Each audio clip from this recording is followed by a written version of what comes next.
Hello, my name is Lannette Newson, and I have CRPS. I was diagnosed with the name head-shoulder syndrome in 2014.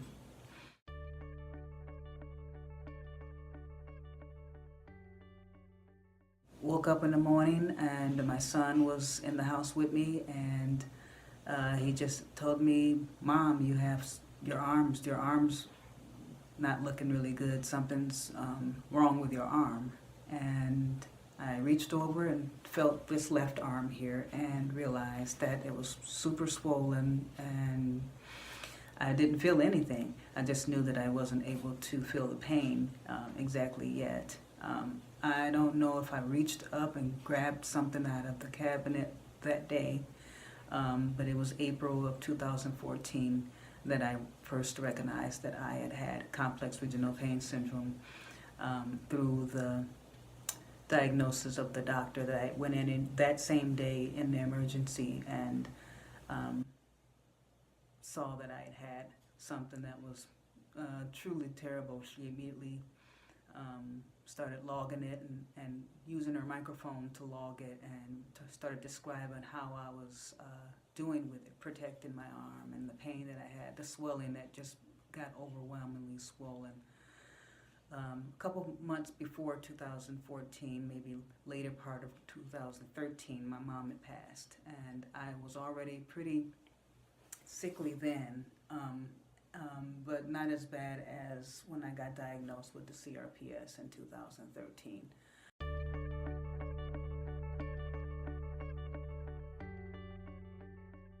Learned how fast and quick and rapidly it spreads, and just by doing nothing.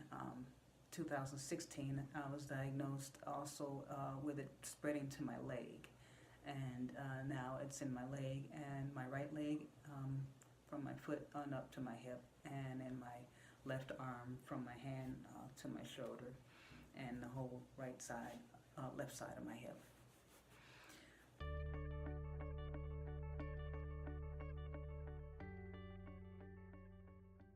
I started taking prescriptions, and none of it worked. I think a lot of the stuff that they told me to do, the physicians, and I was diagnosed in Minnesota. I lived in Duluth, Minnesota at the time.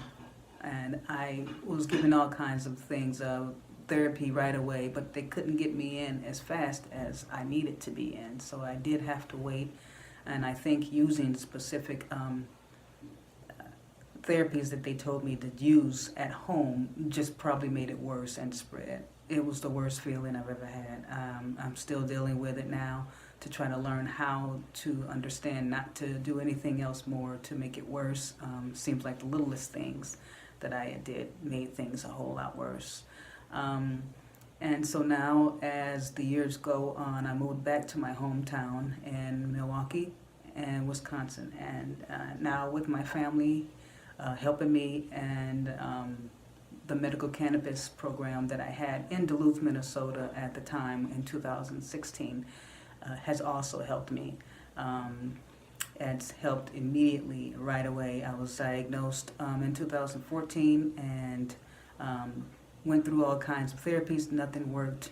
Medicines didn't work. And as soon as the program was available in Duluth, Minnesota for the medical cannabis, I signed up, and I was completely qualified for it right away. And I've been taking that ever since.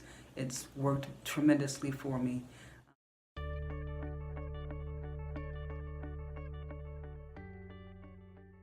My advice to people that have this, and the strength is so hard in the beginning. It's really tough, and all the stages that you go through, but I think I've been past all those stages and just left me with atrophy now. But I've been monitoring the pain, and the pain management has been beautiful with the medical cannabis, helping me be able to do the things I'm doing now and get back to what I was doing in the beginning before my injury. So thank you very much. I advise people to be strong and have faith as much as possible.